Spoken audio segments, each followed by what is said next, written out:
orangnya, walaupun bergoyang bumi tetap aja, walaupun singkip-singkip majelis jalan aja terus. Habib Husin jujur istiqomah. Ya tentu bantuan doa para habaib yang datang beratan ini mendukung dari keluarga beliau. Dulu beliau ini di sini juga dulu. Nah, beliau di sini ya. Magang di sini Habib Aulia. Sekarang sudah alusan seorang majelisnya magang di sini. Ini bukan majelis besar di Tenggarong. Nah, itu juga. Jadi alhamdulillah maju di mana-mana, dan juga kita alhamdulillah bersyukur karena Fatihahnya sekaligus yang garing dengan yang berangkat ini. Fatihah sekali aja supaya menyingkat waktu. Yang berangkat ini banyak hal yang disampaikan anaknya Iba, anaknya Pak Edi. Terus Habib Hasan Turakdir, mudah-mudahan itu satu sudah Habib cocok. Jadi Habib jangan kadang Hadramaut kalau punya kesempatan ke sana itu memang ampun sempian, supaya lain juga kalau Habib jadi ustad, lain juga kalau orang dengan orang biasa yang jadi ustad. Cuma Habib jangan juga kenyarikan juga kayak Habib Husin kayak Habib. Jadi kalau jadi gaya ini yang rancak menggaya ini Heri yang banyak banget dosa. Kita minta ampun ya sebelum menjelang Ramadan ini rancak menggali Habib Husin. Ya ini terima kasih. Jadi yang anak-anak kita yang sekolah di pondok, para habaib khususnya lah, tolong kita sama-sama bersatu. Pak Jaang dulu ada program ke mana? Ke Hadramaut. Mudah-mudahan dilanjutkan oleh Pak Andi Harun. Jadi lepas sudah, ini nomor 1, nomor 3, nomor 2. Lepas sudah ini sekarang Pak Andi Harun semua untuk kemajuan agama kita ya. Kita tinggal maju bersama-sama. Karena ada lagi nomor 1, nomor 2. Pokoknya nanti anak-anak kita melalui pemerintah, melalui pengusaha, melalui orang-orang sugih yang mendukung perginya anak-anak kita ke Hadramaut. Karena di situ yang asli banget, lagi asli di situ ya, yang nyaman anaknya. Ini salah satu alumni Hadramaut. Jadi alhamdulillah. Cuma saya ingatkan kekawalan semua. Sekarang ada 3 kelompok, ya 3 kelompok. Ada kelompok Hadramaut, bukan kelompok Habib, orang-orang yang pencinta Habib Umar, ya. Ini kan karena ada Abah Gurus Kumpul, pencinta Habib Umar tapi biasa-biasa aja dengan Abah Gurus Kumpul. Itu nomor 1. Yang kedua, ada yang pencinta Abah Gurus Kumpul tapi biasa-biasa aja dengan Habib Umar. Ada yang ketiga, empat. Ada yang ketiga, pencinta Habib Umar tapi memuliakan dengan Abah Gurus Kumpul. Ini pencinta muridnya Habib Umar tapi tidak mengurangi hormatnya dengan Abah Gurus Kumpul. Yang keempat, ada pencinta Abah Gurus Kumpul tapi mentakzim luar biasa juga dengan Habib Umar. Nah yang ketiga, yang keempat ini mudah-mudahan kita disentuh ya.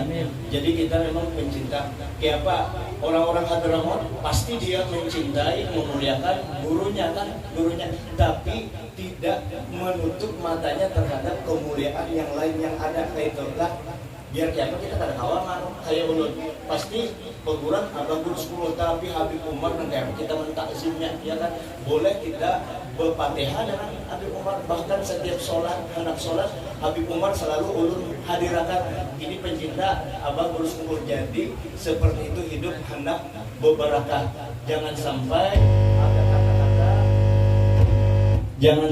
ada kata-kata ana ubarri'u minnak, aku berlepas dari engkau. Waktu itu rusak sekali. Jadi kita jaga adab dan akhlak kita terhadap para ulama kita yang terdahulu, apalagi ulama yang jelas-jelas kedekatannya dengan Rasulullah. Itu satu. Yang kedua, para habaib minta maaf pinjam tangannya. Ini darahnya Nabi di sini mengalir lah. Ini darah Nabi mengalir. Jangan lupa. Nah darah Nabi biarlah kita muliakan.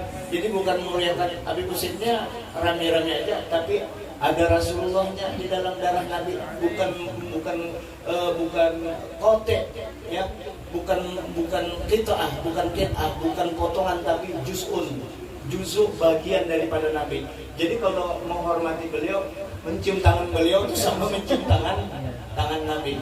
Makanya dimuliakan Habib. Kalau Habib anak begini kayak Habib Husin anak begini, tolong nih jangan tapi tolong untuk menyebarkan anak cucu Nabi supaya banyak di Nusantara kayak Habib Ahmad di Kalimantan ya kan, bisi-bisi kalau dikawinkan lagi di sini. Saya ada punya putri juga, kalau sampean mau istri putri saya juga cantik, kalau mau ayo gitu. Tapi jangan dulu syarifah diutamakan dulu. Jadi para habaib syarifah kamu didahulukanlah, jangan kalau bisa. Ini dulu yang dapat saya sampaikan. Mari kita bacakan Fatihah untuk orang-orang yang baik, yang menolong majelis, khususnya Pak Hendra lah, yang beratan, yang garing-garing beratannya, yang garing-garing, dan anak-anak kita yang di pondok semua bisa selesai. Pondoknya Ustadz Sultanil, mudahan masjidnya Habib Ustadz Andi Faisal, pondoknya Darul Ulum ya, pondoknya Guru Lukman, itu kan ujung tombak semua itu. Pondok-pondok yang hanya bergerak hendak jadi, mudah-mudahan bisa selesai. Pondoknya Habib Ahmad mungkin yang di ini bisa ditanyakan nomor rekeningnya berapa, kapan lagi untuk ini yang paling.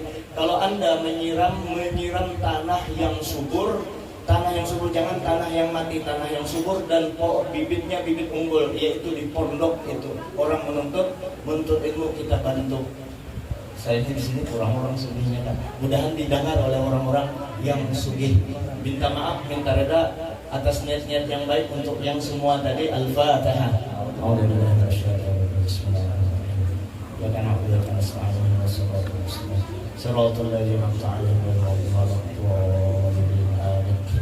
Kemudian mungkin ada disampaikan oleh Sohibul Majelis. Setelah ini langsung dilanjutkan bingkisan Ramadan atau tausiah yang akan dibingkisan Ramadan apa saja untuk pencerahan kita ke depan oleh Al-Habib Ahmad bin Muhammad Al-Kaf. Untuk sebelumnya kami silakan kepada Habib Using dan lanjutkan.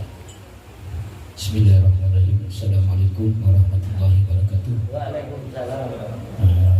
Mohon maaf sebelumnya, sebelum kita lanjutkan dengan acara tausiah, saya minta waktu sebentar untuk santunan pada anak-anak yatim. Ini yang hadir mungkin cuma ada berapa, tapi ada juga yang nggak bisa hadir. Jadi saya minta mungkin nanti kepada Habib Soleh, pada Habib Ahmad, pada Habib Galib, pada Habib Rafiq, Habib Ahmad, untuk menyerahkan bingkisan kepada anak-anak yatim. Ya, sekarang ya, dari sebelum kita minta pada anak yatim maju ke depan untuk ngasih.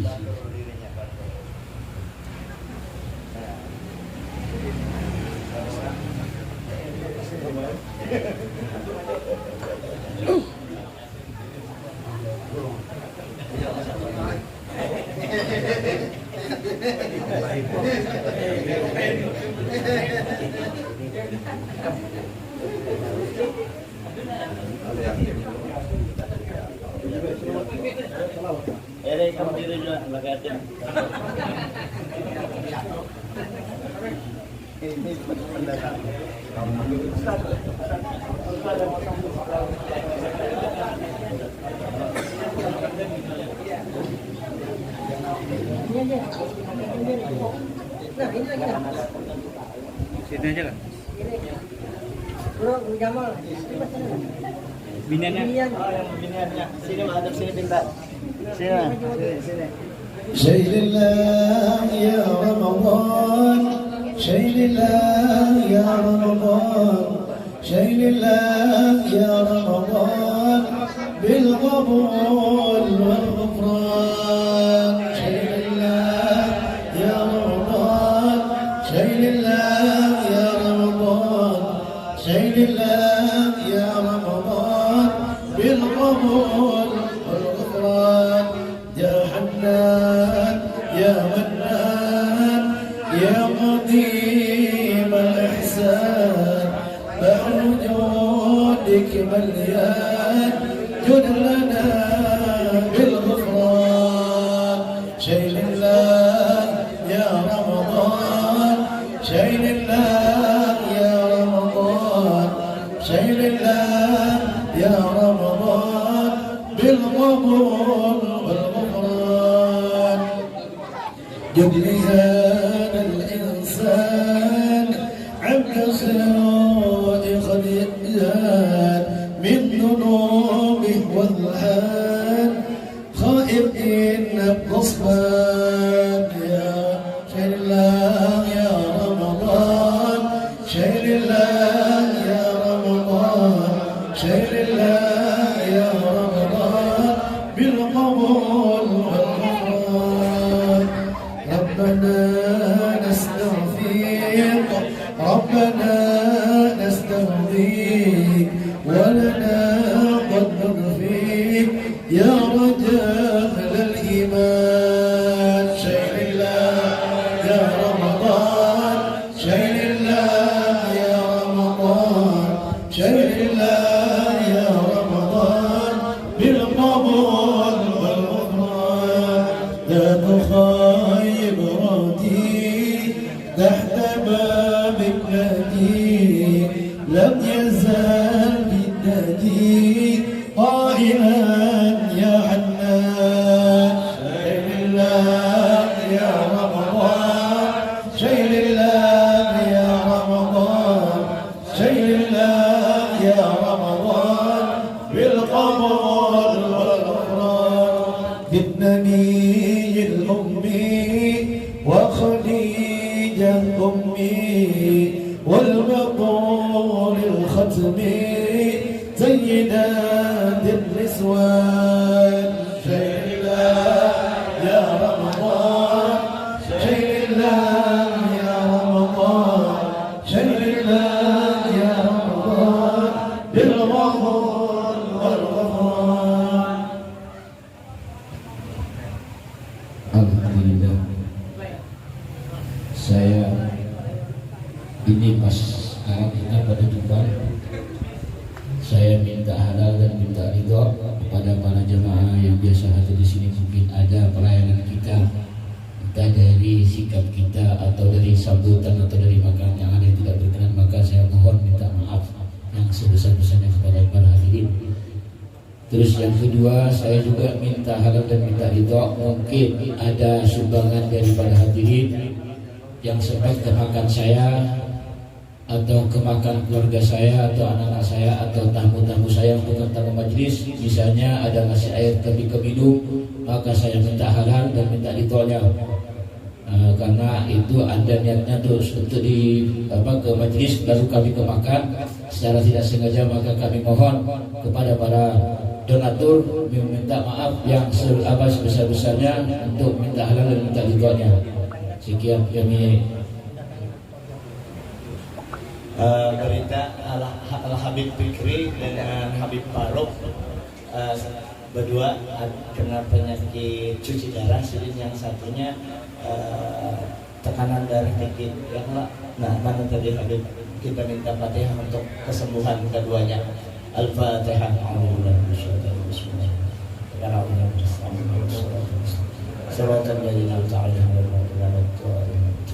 Kemudian sekedar saran aja, saran kepada yang berduit, jangan anak yatimnya aja, pengasuhnya dibagi. Pengasuhnya penting. Jangan pengasuhnya aja, kan anak yatimnya kan ada namanya itu janda. Nah, disantuni juga janda-janda itu disantuni, kan. Bagaimana untuk mana janda ambil anaknya itu makin astagfirullahaladzim. Kayak kita doakan Habib Alwi dan sehat walafiat. Amin. Di situ aja kami. Ya, sedikit nyaman di situ kan ke sini, asik situ. Ya, silakan Habib Ahmad, minta maaf Habib Ahmad. Wala Muhammad.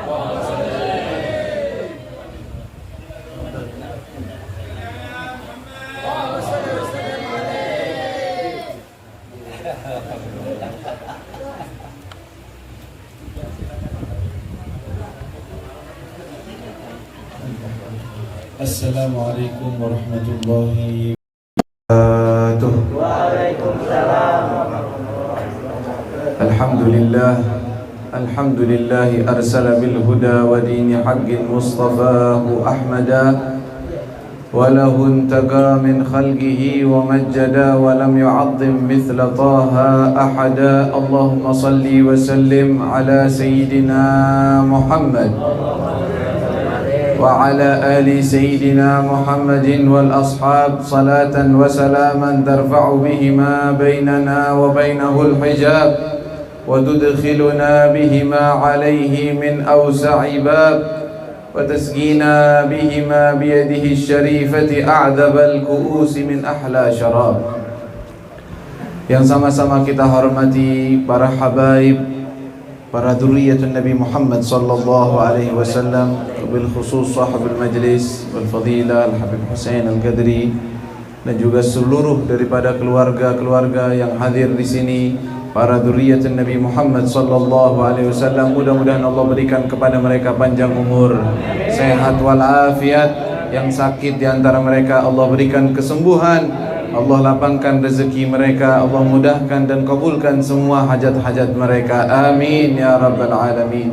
Dan juga tidak lupa para asatidz, para alim ulama kita, para guru-guru kita, kita doakan mereka semua Allah berikan panjang umur, sehat walafiat. Amin ya rabbal alamin. Ma'asyiral muslimin wal muslimat rahimakumullah, sungguh kemuliaan yang Allah berikan kepada kita sehingga kita digiring untuk hadir di majlis-majlis yang semacam ini. Majlis yang penuh keberkahan, majlis yang turun di dalamnya keberkahan dari Allah Subhanahu wa taala, majlis yang di dalamnya diberikan ampunan dari Allah Subhanahu wa taala. Kita hadir di tempat ini dan juga di hadapan maqam daripada Al-Habib Ali bin Abdullah Al-Qadri dan juga Syarifah Ruqayyah bin Abdullah Al-Qadri. Masya Allah, hadir di sini membaca daripada Burdah Al-Madih, rutinan setiap malam Selasa.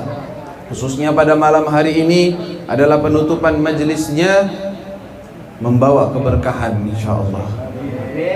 Kita berada di setengah daripada bulan Sya'ban, sudah menghirup baunya aroma daripada bulan suci Ramadan. Bagi orang-orang yang rindu dengan bulan Ramadan, disebutkan dalam suatu riwayat bahwa innallaha yaktubu ajrahu lis-shaim qabla dukhuli Ramadan, atau kama qala sallallahu alaihi wasallam. Sesungguhnya orang-orang akan dituliskan pahala mereka di bulan suci Ramadan sebelum datang bulan suci Ramadan. Kenapa? Karena mereka rindu. Karena hati ini punya pengaruh di sisi Allah Subhanahu wa taala. Kecintaan seseorang, kecenderungan seseorang, niat baik seseorang, itu semua berharga di sisi Allah Subhanahu wa taala. Maka orang-orang yang sudah rindu dengan bulan suci Ramadan, dia selalu berdoa, Allahumma barik lana fi Rajab wa Sya'ban wa ballighna Ramadan. Ya Allah, berikan keberkahan di bulan Rajab, bulan Sya'ban yang sudah tinggal separuh lagi ini, dan sampaikan kami pada bulan suci Ramadan, bulan yang di dalamnya turun rahmat Allah, bulan yang di dalamnya ampunan maghfirah dari Allah Subhanahu wa taala, bulan di mana tufattahu fihi abwabul jinan wa tughlaq fihi abwabun niran. Di bulan tersebut Allah buka pintu-pintu surga Allah, dan Allah tutup pintu-pintu neraka. Salah satu hikmah ketika Allah tutup pintu neraka dan Allah buka pintu surga, adanya sepoi-sepoi semangat di dalam hati kita untuk lebih beribadah kepada Allah Subhanahu wa taala. Ketika di bulan Ramadan timbul semangat untuk membaca Al-Quran lebih daripada hari-hari yang lainnya. Ketika datang bulan suci Ramadan timbul semangat untuk sholat berjamaah lebih daripada hari-hari yang lainnya.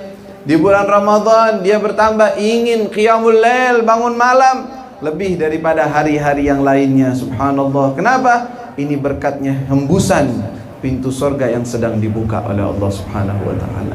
Makanya kalau yang calon surga berasa seperti itu, yang tidak berasa seperti itu, ya hati-hati berarti. Belum calonnya berarti. Ini gimana? Bulan suci Ramadan datang dia biasa-biasa saja, tidak ada perubahan hati, tidak ada perubahan apa-apa. Wah, ini periksa hatinya. Kok bisa? Bulan suci datang, pintu sorga dibuka, kita biasa-biasa saja. Oh, berarti ada penyakit di dalam hati kita. Banyak-banyak istighfar kepada Allah Subhanahu wa ta'ala. Maka itu kita menyambut bulan suci Ramadan. Penutupan majlis artinya pembukaan majlis. Maksudnya bagaimana? Penutupan majlis rutinan seperti ini, tapi pembukaan untuk penyemangatan di dalam bulan suci Ramadan. Karena kalau udah bulan suci Ramadan, majlisnya setiap hari. Artinya majlisnya apa? Salat tarawih, tadarusul Quran, itu majlis kita. Hadir majlis taklim, kajian-kajian taklim yang dibukakan, itu majlisnya. Jadi yang tadinya setiap malam Selasa, jadinya 30 hari full majlisnya. Itu artinya bukan berarti libur total sudah. Hadir majlis enggak libur. Ya, seorang mukmin itu tidak akan kenyang untuk mendapatkan kebaikan, apalagi di bulan suci Ramadan. Masya Allah. Ketika kita berada di Hadramaut, di kota Tarim, itu kalau sudah datang bulan suci Ramadan, berubah kota Tarim. Malam jadi siang, siang jadi malam. Tidak ada kata tidur di malam hari. Mereka isi benar-benar dengan beribadah kepada Allah Subhanahu wa ta'ala. Diisi dengan ibadah. Tilawatul Quran di mana-mana. Zikir di mana-mana. Dakwah ila Allah Subhanahu wa ta'ala di mana-mana. Bahkan guru kami Al-Habib Ali Al-Masyhur, kakak daripada Al-Habib Umar, beliau paling semangat di bulan suci Ramadan. Beliau memberi anjuran kepada kita, ayo siapa dari kalian keluar dakwah. Tuh orang-orang yang di pelosok-pelosok, kesian mereka tidak ada yang memberikan tausiah dan pembelajaran. Orang-orang di sekeliling, di desa-desa, di pelosok sana, keluarlah kalian untuk dakwah ilallah. Pergi antara maghrib waktu sholat asar, kita sholat asarnya di sana, beri tausiah kepada masyarakat secara umumnya. Itu disemangati untuk seperti itu. Kenapa? Karena pahala menyampaikan ilmu kalau di bulan-bulan biasa, ya pahalanya besar. Kalau di bulan Ramadan berkali lipat, menjadi 70 kali lipat. Maka itu sangat dianjurkan. Tidak boleh kita putus. Para ulama itu di bulan suci Ramadan tambah sibuk. Dulu kita ngaji dengan Habib Umar, biasanya setiap hari mungkin sekali aja, pada asar taklimnya sama beliau secara umum. Kalau bulan suci Ramadan, pagi, asar, sholat tarawih bersama. Bukan sholat tarawih saja, buka puasa bersama kita. Habib Umar punya keluarga. Habib Umar enggak, buka puasanya, iftarnya sebelum sholatnya, beliau buka puasa di Darul Mustafa, di tempat pesantrennya beliau. Setelah itu, setelah sholat baru beliau masuk. Setiap hari habis sholat maghrib, sholat tasbih. Tiap hari sebelum makan malam kita sholat maghrib, setelah itu sholat tasbih, baru kita berpencar, makan, dan siap-siap nanti sholat isya berjamaah, sholat tarawih dengan membaca hampir 2 juz dalam sholat. 2 juz kurang 1 lembar itu dibaca, terkadang diulang-ulang oleh beliau bacaannya. Kadang setengah lembar sudah dibaca. Kalau kita kan udah setengah lembar, udah pengen rukuk, pengen diulang lagi. Untuk apa? Untuk dihayati. Nanti yang menangis, yang terbuka makna daripada makna kalamullah Subhanahu wa ta'ala, luar biasa. Itu di bulan suci Ramadan. Setelah tarawih selesai, itu ada kegiatan namanya witriyah, disebutnya witriyah. Apa di dalamnya? Salawat kepada Nabi Muhammad SAW. Jadi gantinya maulid, malam Jumat biasanya di Darul Mustafa atau yang lainnya, hari-hari yang lain. Ini setelah tarawih ada namanya witriyah, yaitu madiyah. Dia baca salawat kepada Nabi Muhammad SAW, baca dikir-dikir salawat kepada Rasulullah, lalu berdoa dengan doa-doa yang begitu panjang. Selesai sudah. Ini selesai kira-kira 10:30 malam, selesai rutinan itu. Apakah sudah istirahat? Tidak. Pintu gerbang kamar kita belum dibuka. Kenapa? Mau apa sekarang? Habis ini doa, sekarang baru hizbul Quran. Baca Quran sekarang duduk. Masing-masing kamar baca Quran. Selesai 1 jam kira-kira untuk hizbul Quran. Setelah itu baru dikasih waktu istirahat. Kapan lagi? Nanti jam 1 malam kumpul lagi ngaji kitab sama beliau Al-Habib Umar. Tengah malam, jam 1 malam baca kitab beliau. Sepertinya beliau mengatakan kepada kita jangan tidur. Kalau Ramadan itu jangan tidur. biar isi dengan ibadah kepada Allah Subhanahu wa taala. Sudah, apakah seperti itu selesai belum? Selesai kira-kira jam 2, setengah 3 kita sahur. Setelah sahur, sholat lagi bersama beliau, bacanya 1 juz, 8 rakaat sholatnya, sholat witir. Berlengkap daripada witir. Witir kita udah sholat 3 rakaat. Kan kalau untuk 11 kurang 8 rakaat, sholat lagi. Bacanya 1 Quran, 1 juz dalam 8 rakaat tersebut. Setelah itu doa bersama-sama, doa qiyamul lail namanya, sampai subuh. Datang sholat subuh berjamaah, zikir. Setelah sholat subuh, setelah itu taklim lagi sampai isyraq. Baru setelah itu yang mau istirahat. Itu kayak gitu rutinannya di Tarim. Dan orang-orang penghuni Tarim seperti itu juga mereka kegiatannya. Jadi tawakufan mereka benar-benar tawakuf majelis, iya, tapi namanya ekstra ibadah. Makanya itu jangan sampai kita tawakuf majelis berarti tawakuf benar-benar berhenti, enggak hadir majelis, enggak. Salat tarawih bolong-bolong, 20 rakaat masih mau di korting, ribut 20 atau 8, 28, besok-besoknya enggak ada yang sholat cuman seminggu pertama, habis itu sibuk dengan yang lainnya. Jangan sampai seperti itu ya. Salat tarawih jangan dikurang-kurangin, 20 rakaat itu udah luar biasa. Dari zamannya sahabat sampai zaman sekarang, sesuai dengan mazhab arba'ah, semuanya mengatakan sunnahnya salat tarawih 20 rakaat. Kalau mau salat 8 gimana? Ya boleh aja, nggak sholat juga nggak apa-apa, namanya juga sholat sunnah. Tapi kalau ketinggalan, lebih baik tetap mengerjakan 20 rakaat. Nah ini juga kadang-kadang ada orang-orang begini, sholat tarawih kalau ketinggalan, misalnya dia sibuk, dia lagi kemana, lagi ini dan itu, nggak sempet sholat tarawih, sholat isyanya kemalaman. Udah, kadang-kadang kalau udah lewat sholat tarawih di masjid, nggak pakai sholat tarawih di rumah. Iya kan? Kiranya sholat tarawih itu harus berjamaah, padahal tidak seperti itu. Sholat tarawih itu nggak harus berjamaah. Bahkan ikhtalafal ulama, mana yang lebih afdal, sholatnya berjamaah atau sholat sendiri-sendiri. Tuh. Tapi disepakati, banyak dari ulama mengatakan sunnahnya adalah berjamaah. Tapi kalau kita nggak sempat berjamaah, sholat sendiri nggak apa-apa. Di rumah sholat, isi rumah kita dengan sholat. Makanya kata Nabi SAW, la taj'alu buyutakum magabir, jangan jadikan rumah kalian seperti kuburan.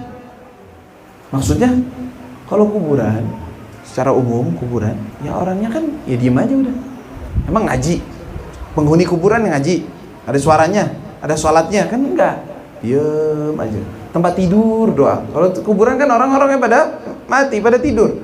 Lah kalau rumah kita jadikan hanya untuk tidur saja, kata Nabi, ini kayak ente jadikan rumahmu seperti kuburan. Maksudnya tidur doang, untuk tidur saja. Jangan. Hidupkan rumahmu untuk tilawatul Quran. Hidupkan rumahmu untuk sholat tahajud. Hidupkan rumahmu untuk tadarusul Quran. Dari sekarang diniatkan nih, kita punya tadarus sama orang-orang majelis, kita punya tadarus sama orang-orang masjid, kita juga harus punya tadarus dengan orang-orang rumah. Jangan biarkan begitu saja. Anaknya yang sudah 11 tahun, sudah 15 tahun, 17 tahun, ajak sini nak, sini nak, sini nak. Itu HP-nya biar libur dulu, atau kasih waktu. Sekarang waktunya ngaji, baca Quran bersama-sama, ngaji bersama-sama. Hidupkan rumah-rumah kita sehingga rumah kita menjadi rumah banggaan Nabi Muhammad SAW. Bukan malah di bulan Ramadan malah menjadi rumah-rumah yang di dalamnya isinya malah hal-hal yang tidak diridhoi oleh Allah Subhanahu wa taala, atau tontonan-tontonan yang tidak baik, yang merusak akhlak, merusak moral, ya. Bukan waktunya di bulan Ramadan. Wahai orang-orang yang bermain, Ramadan bukan waktunya untuk bermain. Boleh selain bulan Ramadan ente main. Ramadan jangan buat main. Ramadan hidupkan untuk ibadah kepada Allah Subhanahu wa taala. Makanya kan tadi dibaca tuh, marhaban ya syahra Ramadan, marhaban syahral ibadah, marhaban ya syahra Ramadan, Marhaban syahral sa'adah. Selamat datang bulan Ramadan. Selamat datang bulan yang diisi dengan ibadah kepada Allah. Selamat datang bulan Ramadan. Selamat datang bulan yang dimana di dalamnya kebahagiaan. Makanya banyak dari ulama-ulama kita yang meminta kepada Allah Subhanahu wa taala untuk wafatnya di bulan Ramadan. Walaupun itu bukan berarti tanda atau harus di bulan Ramadan. Bagaimana pernah kita waktu kakek saya Al-Habib Abdullah bin Ahmad Al-Kaf, beliau sakit, sudah lanjut usia. Kemudian saya beritahukan kepada guru saya Al-Habib Umar, kebetulan saya masih di sana, masih di Hadramaut. Habib, kakek saya lagi sakit, mohon minta doanya dan fatihahnya. Setelah beliau mendoakan, itu di bulan Ramadan tanggal 7 kalau tidak salah. Di bulan Ramadan beliau mengatakan, setelah membacakan Fatihah dan doa, beliau mengatakan kepada saya, banyak dari ulama, dari orang-orang wali, dari orang-orang soleh yang memilih untuk wafatnya di bulan Ramadan. Sudah, sembari senyum Habibnya kepada saya. Sudah kasih isyarat artinya. Artinya kakekmu ini di bulan Ramadan ini bakal pergi. Banyak ulama dan aulia yang suka dan meminta kepada Allah untuk meninggalnya di bulan suci Ramadan. Ya.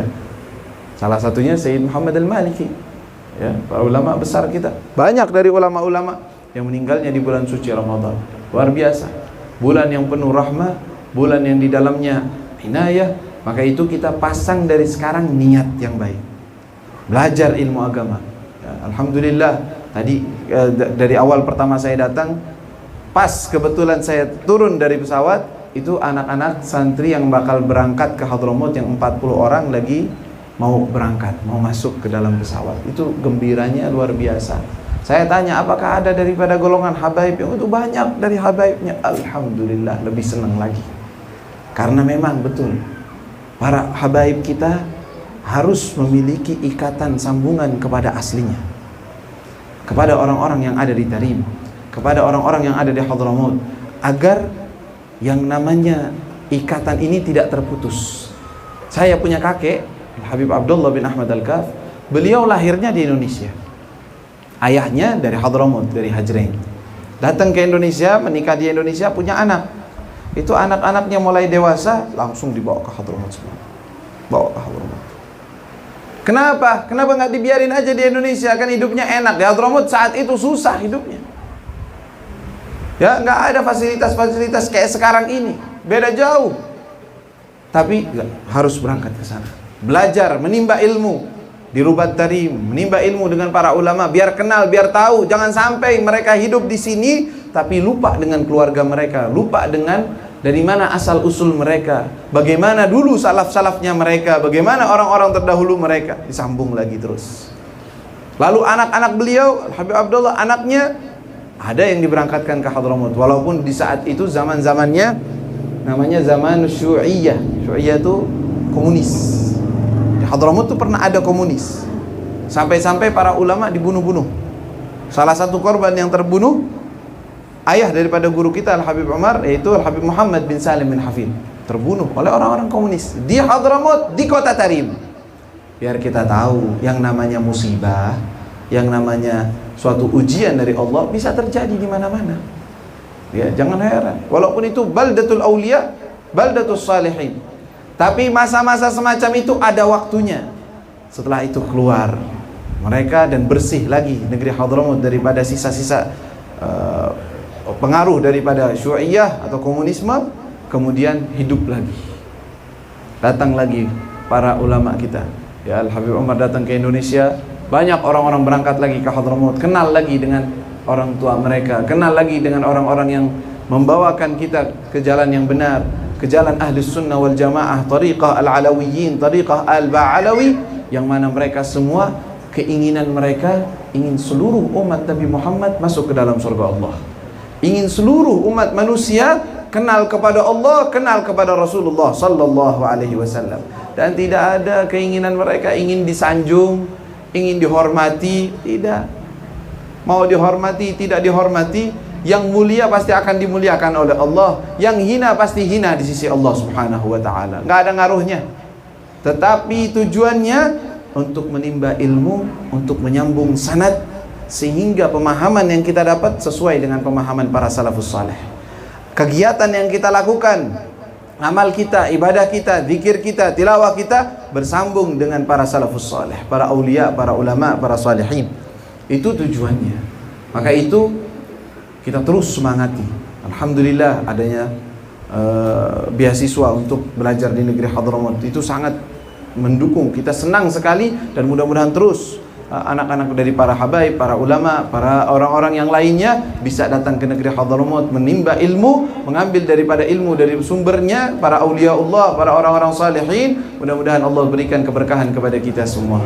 Allah sampaikan kita kepada bulan suci Ramadan. Allah jadikan kita orang-orang yang benar-benar menghidupkan Ramadan dengan ibadah kepada Allah Subhanahu wa taala. Allahumma ja'al Ramadan lana wa ja'alhu sallimhu lana wa sallimhu minna wa tasallamhu minna ya rabbal alamin. Kita jadi Allah mudah-mudahan menjadikan kita semua orang-orang yang bisa menghidupkan bulan Ramadan dengan beribadah kepada Allah Subhanahu wa taala dengan sebaik-baiknya, menjadi orang yang bertakwa kepada Allah, menjadi orang yang dekat kepada Nabi Muhammad sallallahu alaihi wasallam, dan mudah-mudahan mereka para aulia Allah memandang kepada kita dengan pandangan kasih sayang sehingga kita dekat dengan mereka, kita cinta kepada mereka, kita bisa duduk dengan mereka. Amin ya rabbal alamin. Sallallahu ala sayyidina Muhammadin wa alihi wa sahbihi wasallam. Alhamdulillahi rabbil alamin.